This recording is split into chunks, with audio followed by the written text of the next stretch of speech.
मग काय सांगणार 26 तारखेला मुंबईमध्ये दोघं राज ठाकरे आणि उद्धव ठाकरे हे दोघं एकत्रित एक आंदोलन करणार आहे. दिल्लीमध्ये जे प्रकार घडला त्याच्या विरुद्ध निषेध व्यक्त केले जाणार आहे. हे बघा, आता पूर्वी पण त्यांनी आता मला वाटते शिवाजी पार्कवर या ठिकाणी मोर्चा काढला होता. पण आता हे मोर्चे काढण्याचा उद्देश आपल्या लक्षात येतोय, की ज्या पक्षांना कुठलंच प्लॅटफॉर्म नाही आहे, ते याच्यामध्ये 100% संधी साधून घेत आहे. विद्यार्थ्यांवर झालेला अन्याय या गोष्टी सरकारही समजून घेत आहे. सरकारही आता या ठिकाणी चर्चा करायला तयार झालेलं आहे. पण आता त्या प्रकरणाला विद्यार्थ्यांना न्याय मिळेल याच्याकरता न बोलता फक्त आंदोलनं काढून आम्ही आमचं अस्तित्व कसं आहे हे दाखवण्याचा काही लोक प्रयत्न करतायत. आज ठाकरेंकडून भाऊ दादरमध्ये विद्यार्थ्यांसाठी राष्ट्रगीताचं गायन देखील केलं जाणार आहे. त्या ठिकाणी तिरंगा देखील फडकवला जाणार आहे. आणि चांगली गोष्ट आहे. आपण ह्या देशाचे नागरिक आहोत. तिरंगा आपलाच आहे आणि राष्ट्रगीत पण आपलं आहे. ते सगळ्यांनी म्हटलंच पाहिजे. ठाकरेंनी म्हटलं म्हणजे चांगलीच गोष्ट राहणार आहे. काल त्या सोनम वांगचुक यांचं उपोषण सुटलंय जवळपास. मात्र कॉक्रोच जनता पार्टी जी आहे त्याचं दीपक बिचकू जे आहे ते पुढे आंदोलन कंटिन्यू करणार आहे. पुढे पण त्यांचं म्हणणं आहे की आमचं त्यांचीही समजूत सरकारने काढली पाहिजे आणि सरकार काढेल असं मला या ठिकाणी वाटतं. शेवटी ते विद्यार्थी आहे, देशाचे भावी नागरिक आहे.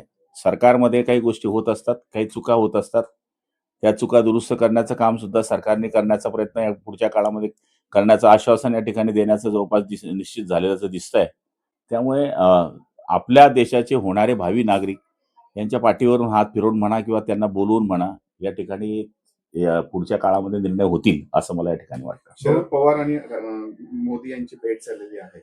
आता दोघं ज्येष्ठ नेते आहेत, त्यांची भेट नेहमी होत राहते. पण आता सध्या ह्या आंदोलनाच्या वेळीची भेट होणं याच्याकरता वेगळ्या चर्चा लोक करत असतात. सुनेत्रा पवार आणि पार्थ पवार यांचं जे राष्ट्रवादीचे दोघं विलिनीकरण त्याला मात्र विरोध आहे.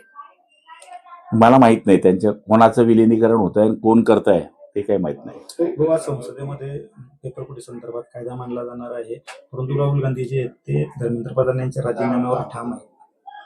हे बघा, राहुल गांधी पहिल्यापासून त्या गोष्टीवर ठाम आहे. पण आता सत्र चालवायचं असेल, जनतेला न्याय द्यायचा असेल तर झालेली घटना ही त्याच्यामध्ये दुरुस्ती केलीच पाहिजे.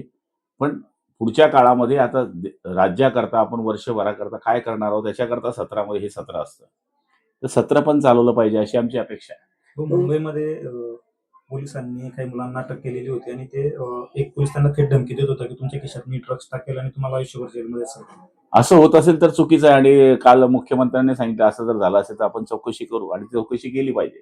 काही ठिकाणी महिलांशी पण विनयभंगासारखा प्रकार त्या ठिकाणी असं होऊ नये. शेवटी आंदोलन करणारे आहेत, त्यांना समजून घेतलं पाहिजे.